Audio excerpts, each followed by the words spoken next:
Chad Hermanson here, former Major League player, scout, and now mindset coach for high school and college baseball and softball players. I want to tell you something I've never really told anyone outside of a few close people and friends. So, back in the day, I was a former first round pick. I made it all the way to the big leagues, and there were nights I sat in that clubhouse not really sure if I actually belonged there. And I want you to really hear that because I know what it sounds like from the outside. First round pick, right? Made it to the big leagues. This guy's got it all figured out. I didn't. I had the talent, I put all the work in, and nobody can question that I earned my spot. But earning your spot and believing you belong there are two completely different things.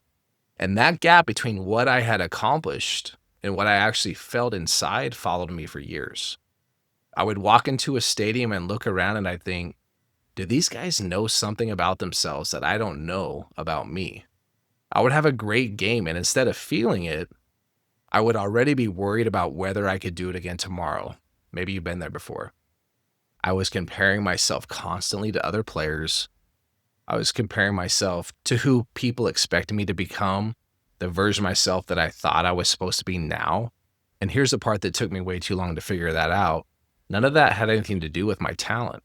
It had everything to do with the thoughts I was letting run on autopilot in my own head.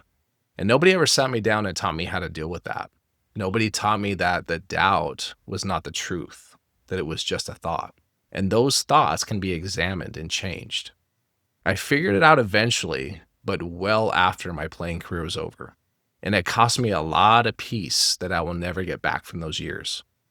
So if you're out there right now and you have the talent, you're putting in the work, but there's this voice in your head telling you that you're not enough, that you don't really belong, that everyone else seems more confident than you feel inside, I want you to know two things. First, that voice is lying to you. It always has been. Second, you do not have to figure this out the long way like I did. And this is exactly what I work with my athletes one-on-one. The actual thoughts running in your head that either hold you back or set you free. Now, if any of this hits close to home for you, I want you to send this to somebody. Maybe it's your mom, maybe it's your dad, or maybe it's just you to sit with. Either way, you're not the only one who has ever felt this way. It's not even close. A lot of people and players, athletes feel this way. If you like to work on your mindset as a player, I start each one of my clients with a one-time call to connect and see if we're a good fit. If this sounds true for you, feel free to message me with any questions.